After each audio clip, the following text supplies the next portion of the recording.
మీ business ఏదైనా మీ ఊర్లో promotion చేయాలంటే అది సుమన్ టీవీతోనే సాధ్యం. ఇప్పుడే సంప్రదించండి. నమస్తే, welcome to Suman TV. Rayachoti Annamayya district చిన్న మండలం గోటిముట్లలో ఒక దారుణం అయితే జరిగింది. ట్రాన్స్జెండర్ అనుమానాస్పద మృతి చెందారు.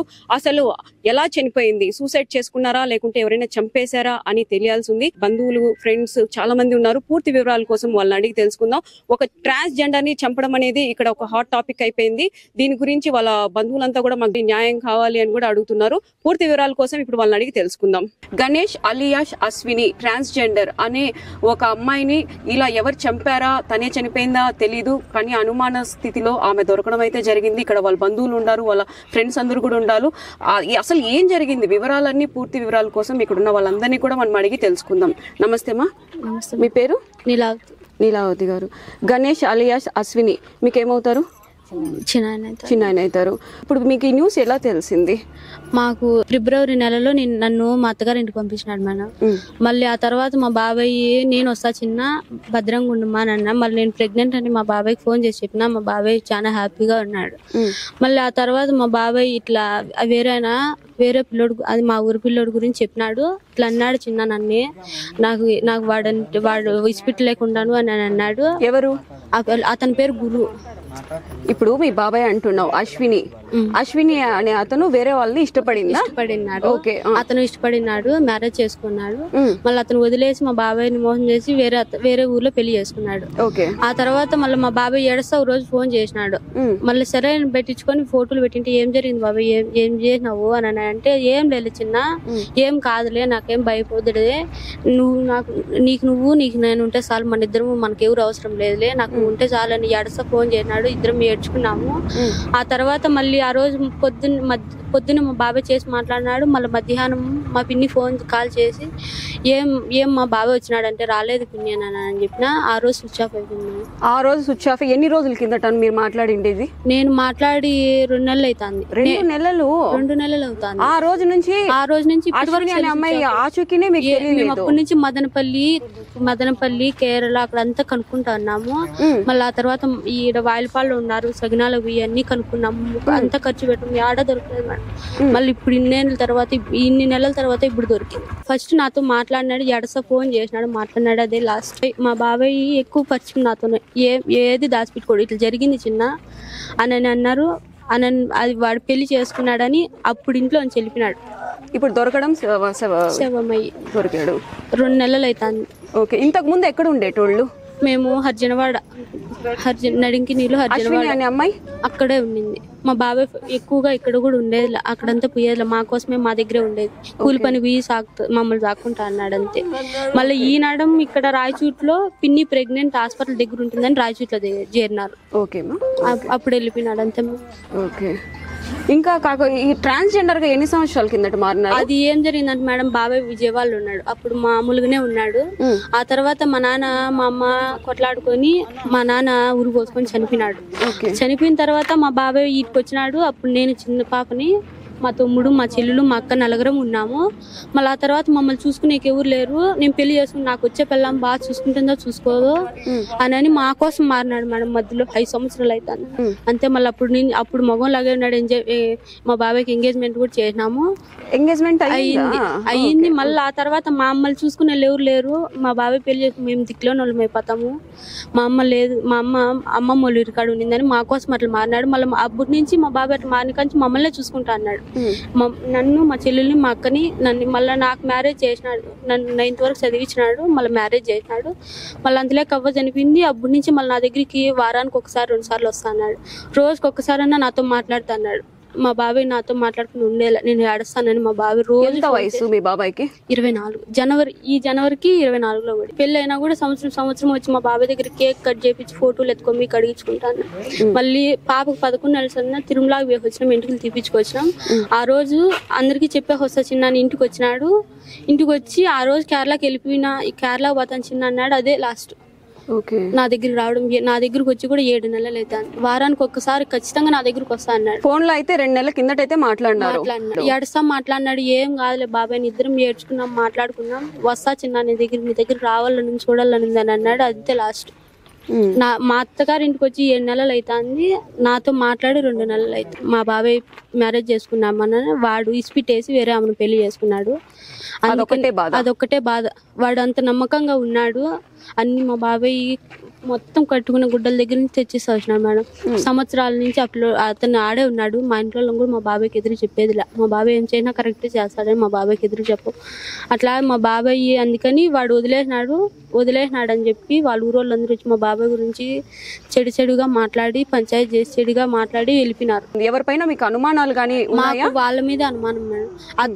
అతను మా బాబాయ్ అతను కొట్లాడుకోవడంగా 2 సార్లు చూసినాను. అప్పుడు నేను అరిచినాను. మా బాబాయ్ జోలికి వస్తే నాకు కోపం వస్తుంది. మా బాబాయ్ ఎవరు మాట్లాడినా నాకు అని అరిచిన. అప్పుడు అతను నన్ను వదిన అంటాడు. సరేలే వదిన ఎప్పుడు చేయి చేసుకున్నాను అన్న. అబ్బాయిది ఎంత వయసు? ఆ అబ్బాయిది 18-19 ఉంటాయి అంతే. 18-19 అంతే. ఇప్పుడు పెళ్లి చేసుకున్నాడు. ఇప్పుడు ఉంటాయి 20 ఉంటాయి. చిన్న అబ్బాయి ఓకే 20 ఉంటాయి అంతే. చెప్పు బాబు, అశ్విని గారు మీకు ఏమవుతారు? బాబాయ్ అవుతారా? ఇంట్లో నుంచి బయటకు వెళ్ళాడు, మీకు ఏమైనా చెప్పారా? ఫస్ట్ పసల మంది ఉన్నాడు మేడం. మా ఊరు దగ్గర అడిగినా మేడం యాడిపోతాను యాడికి లేనైనా ఆ గురువు అసలు గుడికాడు అనే వ్యక్తి ఎవరు? పెదమడం మేడం. అప్పుడు ఉంది. ఏమవుతారు అశ్విని గారికి? పెళ్లి చేసుకున్నారు. ఓకే, అతను పిలుస్తాడు అన్నారు. ఫోన్ చేసి పిలుస్తాడు, డబ్బులు ఇస్తాడంట. ఆ 2 లక్షలు ఎత్తుకొచ్చేసి అప్పులు కట్టుకుందాం మేనా, అందరు ఇంటి ముందరకు వస్తారు అని చెప్పినాడు మేనా. మళ్ళా పిన్ని వాళ్ళకి ఫోన్ చెప్పినా బాబా అంటే వాళ్ళు చెప్పలేను. వాళ్ళు చెప్తే కన్నా మళ్ళీ నన్ను కొడతారు, అందుకని నేను చెప్పలేదు. నువ్వు కూడా చెప్పదు ఎవరికని చెప్తాను, నేను చచ్చిపోయిన తొట్టి అని చెప్పినాడు మేడం. మళ్ళీ 50 రూపాయలు డబ్బులు ఇచ్చినాడు, ఇంటి పొమ్మన్నాడు అంతే మేడం. అదే పోవడమే మేడం. నమస్తే అండి. నమస్తే. మీ పేరు? లక్ష్మీ ప్రియ. గణేష్ అలియాస్ అశ్విని ఏమవుతారు మీకు? ఫ్రెండ్ అవుతారు. ఇలా చనిపోయినారు, మరణించారు అని చెప్పి మీకు న్యూస్ అయితే ఎప్పుడు అందింది? నిన్న అందింది. చెప్పండి, మీకు పూర్తి వివరాలు తెలుసుంటది. మీ ఫ్రెండ్ అంటున్నారు వివరాలు అయితే తెలియదు. ఇంట్లో నుంచి వెళ్ళి 1 నెల పైన అవుతుందంట. వాళ్ళ ఇంట్లో వాళ్ళు ఫోన్ చేసి అడిగినారు నన్ను, ఇట్లా వెళ్ళిపోయింది మీకు ఏమని తెలిసినానని. నాకు తెలియదు అనేసి నేను చెప్పినాను.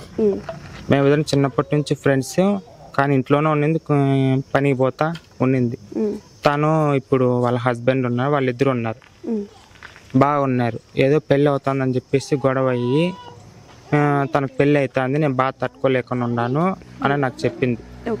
ఏం కాదులే మామూలే కదంగా కొట్లాట్లు గమ్మని ఉండని చెప్పేసి నేను చెప్పాను. అంతే. మళ్ళా నిన్న చనిపోయిందని చెప్పేసి నిన్న నాకు తెలిసింది. వాళ్ళిద్దరి మధ్య తరచూ గొడవలు జరుగుతూనే ఉంటాయా? అనుమానాలు ఉంటాయి. ఎలాంటి అనుమానాలు? నువ్వు ఆడికి పోతావు, వీటికి పోతావు, ఫోన్ మాట్లాడతావు, ఏమవసరం ఉంటుంది అని చెప్పేసి గొడవలు. ఆ అమ్మాయి ఎక్కడ ఉండింది సంసారం? ముందు మా ఊరు పక్కనే ఉన్నారు. ఏ ఊరు? నడిమకండ్రిగా పక్కనే. తర్వాత ఇటుకి వాళ్ళ అన్న వాళ్ళ ఫ్యామిలీ మొత్తం ఇటుకు వచ్చేసి ఒక ట్రాన్స్జెండర్ అని చెప్పి మేము రాయచోటి నుంచి వచ్చినాం మేడం. మాకు ట్రాన్స్ కాబట్టి మాకు కూడా తెలియకన్నా కూడా సాటి ట్రాన్స్జెండర్ అని చెప్పి వచ్చినాం మేడం కాడికి. నిన్నైతే ఇలా చనిపోయిందని చెప్పి తెలిసిన వెంటనే మేము రాయచీట్లో ఉండే మా పిల్లలు మేమంతా కలుసుకొని ఇక్కడికి వచ్చాం మేడం చూసేదానికి.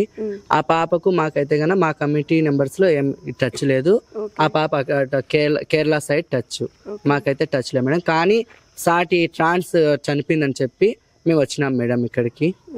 చెప్పండి, చిన్న పిల్లల్ని వదలట్లేదు, ఆడవాళ్ళని, పెద్దవాళ్ళని, ముసలి జెండర్ని కూడా వదలకుండా ఇలాగా చంపేయడాలు ఎంతవరకు న్యాయం?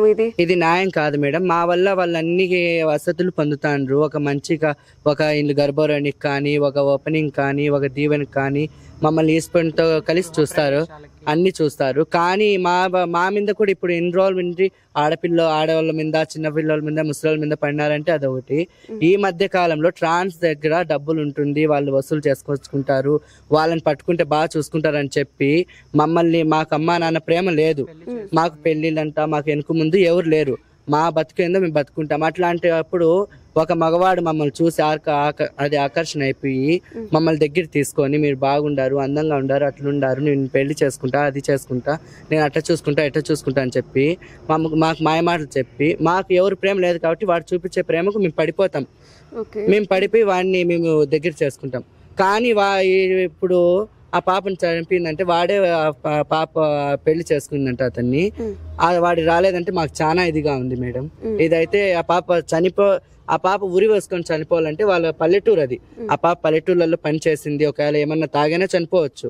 వాళ్ళకి తెలుసు మా ఏ చెట్టుకి ఏ మంది కొడతారో ఆ మంది అయినా తాగి చనిపోవాలి. ఆ పల్లెటూరులో చెట్లు లేవా? అక్కడ టవర్ లేని చోట ఒక 1/2 కిలోమీటర్ లోపల అదేంది కొండ దగ్గర పోయి ఆత్మహత్య చేసుకుంటే పని ఏముంది? ఆయన ఇంత లావు తాడుతో ఎవరైనా ఆత్మహత్య చేసుకుంటారా? లావుందా తాడు? లావు లేదు, ఇంతలా ఉంది, సన్న తాడు. అది కూడా పైన అంత పెద్ద చెట్టు ఎవరు ఎక్కలేరు.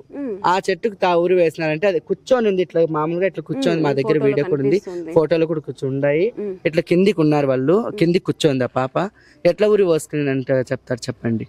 ఆ పాప అయితే ఊరి వేసుకోలేదు, ఆ పాపకైతే హత్య చేస్తున్నారు. అది ఎవరైండేది మాకు తెలియదు. ఈ రోజు ఆ పాప మీద చేసినారు, రేపొద్దునే మా మీద కూడా అమలు అవుతుంది. అది మా మీదకి కూడా వస్తుంది. మరి రేపొద్దున మాకు చేయరని గ్యారెంటీ లేదు కదా. ఇన్ని రోజులు ఆడవాళ్ళకి అనుకుంటే ఆడవాళ్ళకి రక్షణ లేదు అనుకుంటే, ఇప్పుడు ట్రాన్స్ కూడా రక్షణ లేదు. ట్రాన్స్ కోసం కూడా మాకు కూడా ఇది చేయాలని చెప్పి మేము కోరుకుంటున్నాం మేడం. మాకు కూడా న్యాయం జరగాలి. మేమైనా ట్రాన్స్ అంటే మాకెవరు వాళ్ళ అమ్మ నాయన లేకుండా మేమైనా ముందర ఉంటాం మేడం. మాకు కూడా న్యాయం జరగాలి. పోలీసు వాళ్ళు వీళ్ళందరూ మాకు న్యాయం చేయాలని చెప్పి కోరుకుంటున్నాం మేడం. మీతో పాటు ఉండే అశ్విని గారికి ఇలా అన్యాయం జరిగింది అని మీ ఫ్రెండ్స్ అందరూ కూడా అంటున్నారు. దీని గురించి ఏం చెప్తారు? మీకు ఏం న్యాయం కావాలి? తెలిసింది నిన్న మాకు 3 o'clock అలా తెలిసింది. జరిగిన వెంటనే మేము షాక్ అయ్యాం.